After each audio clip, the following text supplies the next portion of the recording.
Salut, c'est Elsa, j'espère que vous allez bien. On se retrouve aujourd'hui pour coudre cette petite blouse. Elle est vraiment parfaite pour le printemps ou pour l'été, très légère à coudre dans un tissu léger. C'est facile, c'est rapide, ça convient même aux débutants, c'est parti. Pour commencer, nous allons prendre quelques mesures. D'abord, la longueur de la blouse. Vous commencez à la base du cou et vous voyez où vous voulez que ça arrive. Pour moi, 60 cm. Ensuite, on mesure son tour de hanche, donc 97 et son tour de poitrine, pour moi 95. On prend la plus grande des deux mesures. On a besoin de la longueur du bras. Alors, vous n'êtes pas obligé de faire une manche longue, ça peut fonctionner avec une manche courte, c'est vous qui voyez. Et pour terminer, le tour de biceps à l'endroit le plus fort. Une fois qu'on a ces mesures-là, on va pouvoir tracer directement sur le tissu. Comme ça va être des grands morceaux de tissu, je vais vous montrer en faisant un petit plan.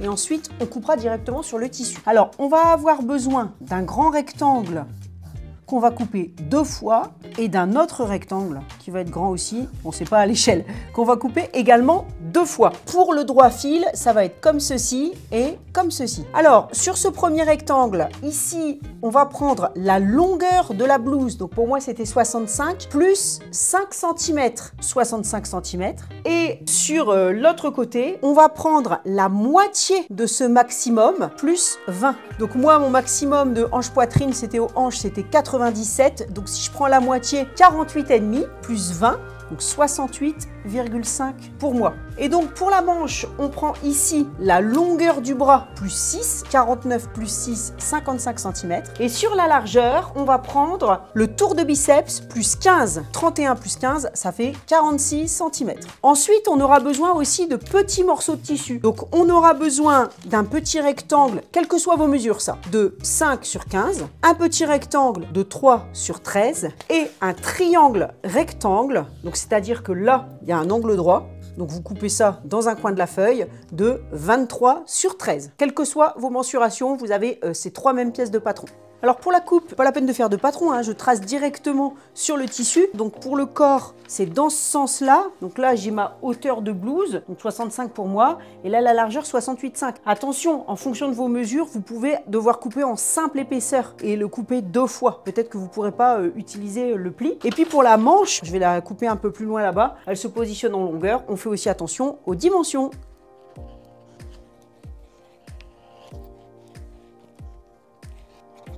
On se retrouve donc avec nos 2 grands rectangles et là, nos 2 rectangles de manche. On doit également couper parmi les petits morceaux de papier qu'on avait. On prend ce rectangle-là et on le coupe en simple épaisseur. Ensuite, je prends un petit morceau d'entoilage et le plus petit des rectangles, je vais le couper dans de l'entoilage. Ensuite, on va se servir de notre gabarit pour couper des morceaux de notre blouse. On va venir poser le gabarit ici. Et donc là, je trace et je vais pouvoir couper cette partie. Même chose ici, on vient couper à travers les 2 épaisseurs. Voilà ce qu'on obtient. On enlève ces triangles-là, c'est pour créer la forme de la blouse. Et on va faire pareil de chaque côté sur les manches. Et même chose de l'autre côté. Faites bien attention au sens du triangle. Et voilà, nos pièces sont prêtes. Donc maintenant, il y a une de ces pièces-là qui va être le dos, donc on peut la mettre de côté. Et il y a une de ces pièces qui va être le devant. Et pour cela, je vais marquer le milieu. Donc je vais venir la positionner en la pliant endroit contre endroit et je vais repasser un petit peu le milieu pour voir où il est. Donc sur le haut, c'est-à-dire là où il y a là où on a enlevé les triangles. Donc là, j'ai mon milieu. Il apparaît à la pliure. Sur l'envers, je vais venir positionner mon rectangle d'entoilage sur cette pliure. J'ai un entoilage qui se pose avec pâte mouille. Et là, on doit voir où est la fente. Donc on peut faire un tout petit cran là où on avait repassé, c'est-à-dire au centre du rectangle d'entoilage. Et on va venir la marquer. Bon là, je vois encore mon pli. On va venir la marquer sur l'endroit et c'est une fente de 12 cm. Alors, on va prendre notre petit rectangle de tissu et on va venir surfiler les 2 longs bords et un petit bord. Sur ce morceau aussi, on va venir tracer la fente. Donc notre morceau, il fait 5 cm de large, donc à 2,5. On vient tracer une fente, on a dit de 12 cm. On vient mettre les deux morceaux endroit contre endroit. Donc il faut repérer où est la fente. Alors pour ça, on peut la tracer aussi sur l'envers. Et on va venir piquer tout autour de cette fente. Donc à 1 ou 2 mm, on vient faire tout le tour de la fente. Comme nos épingles sont horizontales, on peut les laisser si on veut. On plante l'aiguille, on tourne, on vient faire un point dans ce sens. On plante l'aiguille, on tourne et on continue. On a piqué tout autour de la fente. On va venir fendre sans couper les points bien sûr. Et on va retourner notre fente. Pour la retourner proprement, on peut d'abord repasser les deux morceaux en ouvrant les coutures. Ensuite, on la fait passer de l'autre côté sur l'envers et on repasse à nouveau. Si ça tire un peu comme ici, c'est sûrement que ça n'est pas cranté assez loin. Voilà ce qu'on obtient. Donc maintenant, on va replier le bord supérieur, donc le bord où il y a la fente ici de celui-là. On va replier d'1 cm puis de 2 cm. Alors on peut se servir d'un guide. Donc j'ai tracé des traits à 1 cm et à 2 cm juste sur un papier. Donc premier repli à 1 cm, deuxième repli à 2 cm. On fait la même chose ici. Ensuite, sur l'autre morceau, donc c'est le morceau qui est coupé aussi comme ça, on va faire la même technique, le même repli. Et on va refaire la même chose avec les deux manches. Donc c'est exactement la même chose. C'est sur le côté où on a coupé.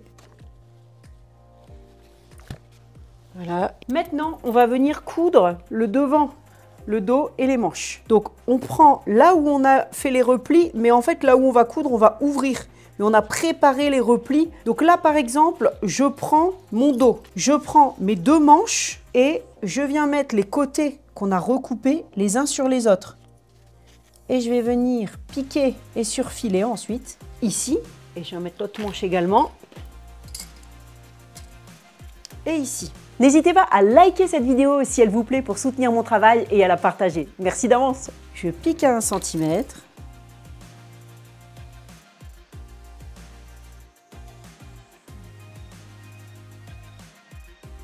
On vient surfiler.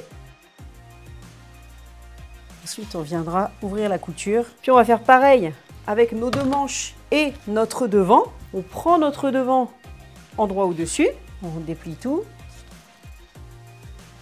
On prend ce qu'on a déjà cousu, donc on a le dos qui vient au-dessus, mais nous on s'intéresse aux manches. Là j'ai une manche de chaque côté et on a la partie coupée de la manche, la partie qui a été coupée en triangle. Et on fait la même chose. Et là c'est la même chose, on coud à 1 cm et on surfile. Même chose, c'est important, on n'oublie pas de repasser les coutures, c'est ce qui fait toute la différence. Maintenant, on va venir reformer les plis qu'on avait préparés. Attention, là, ça ne doit pas se voir au niveau de la fente sur l'endroit. On le met légèrement vers l'intérieur pour qu'il ne se voit pas. Et puis, à la jonction, on fait comme on peut, mais on joue sur un peu l'élasticité qu'on a légèrement là dans le biais pour pouvoir tourner. Et normalement, ça va se faire assez simplement. On met quelques pinces ou épingles tout autour de notre repli qu'on avait fait à 1 puis 2 cm. Et une fois que c'est prêt, on va venir piquer tout autour. Alors comme le repli va jusque 2 cm, on pique à 1,8 ou même 1,5, comme ça on est sûr de tout prendre à chaque fois, tout autour de la blouse. Je fais un point d'arrêt au début. Je vérifie derrière que je prends bien tout. Quand ça va tourner, c'est un petit peu plus compliqué. Vous aurez peut-être quelques petits plis. Ne vous en faites pas. Ce sera ensuite froncé à cet endroit-là. On ne verra vraiment plus rien. Donc pas de panique. C'est normal que ce soit un peu difficile, que ça fasse éventuellement quelques plis à la jonction. Mais on ne panique pas. Ça n'est pas grave. On n'hésite pas à lever l'aiguille pour reprendre. Il faut juste qu'il y ait assez de place pour la coulisse. Point d'arrêt à la fin. Et on a créé notre coulisse. Alors, on vérifie que partout, on a bien pris le repli. Et si jamais ce n'est pas le cas, on refait quelques points. Alors, ensuite, on va positionner notre blouse sur l'envers. Les manches se plient en deux. Donc ça, c'est une manche, par exemple. Donc, on la plie en deux et on vient épingler le dessous de bras. et le bas de la manche. Même chose pour l'autre manche. Et puis, on va épingler également le côté en bas. Et de l'autre côté, on va piquer en une seule fois. Donc pour chacune des manches, on part du bas de la manche, hop, hop. Arrivé en bas de la manche, on peut planter l'aiguille et tourner.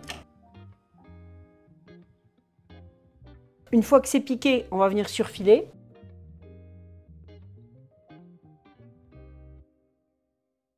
On surfile également tout le bas de la manche.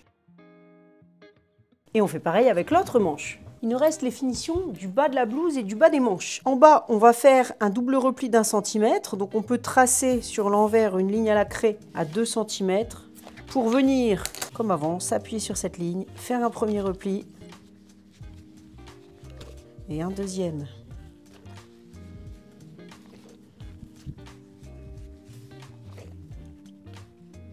Donc ça, après, on va venir piquer l'ourlet, mais on va faire les manches en même temps. Donc sur les manches, ce qu'on va faire, c'est un simple repli de 2 cm. Si vous faites des manches courtes, n'hésitez pas à prendre beaucoup plus que votre tour de biceps pour pouvoir quand même faire blouser, ce sera joli. Donc je trace à 4 cm.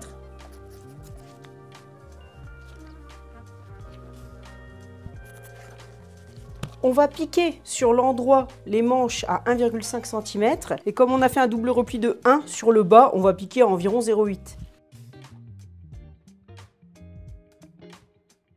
Donc je couds la manche, le bas de la manche à 1,5 cm. J'aurais pu retourner, mais j'étais sur l'envers, alors j'ai laissé sur l'envers. En revanche, je couds sur l'endroit et je vais laisser une ouverture parce qu'on va passer un élastique. Donc là, l'ourlet du bas est fait. Pour la manche, l'autre manche, évidemment, ce sera exactement la même chose. Pour la manche, je vais passer un élastique à l'intérieur. Donc pour la taille de l'élastique, vous prenez votre poignet et puis vous rajoutez un petit peu pour la marge de couture. Moi, j'aime bien que ça ne serre pas. Donc le tour de poignet plus environ 2 cm. On pique une épingle à nourrice et on va la faire coulisser à l'intérieur du poignet. Et donc mon élastique, j'ai une coulisse de 1,5 cm. On a piqué à 1,5 cm. Donc l'élastique, s'il fait 1 cm, c'est bien. Et donc je viens faire se chevaucher les élastiques, par exemple sur 1,5 cm. Comme on avait rajouté 2 cm autour de poignet, comme ça il y aura 0,5 d'aisance. Et on vient piquer quelques allers-retours. On referme la coulisse. On a terminé le bas de la manche et notre blouse est terminée. Il nous reste à prendre un cordon ou un ruban de satin et à l'enfiler dans la coulisse.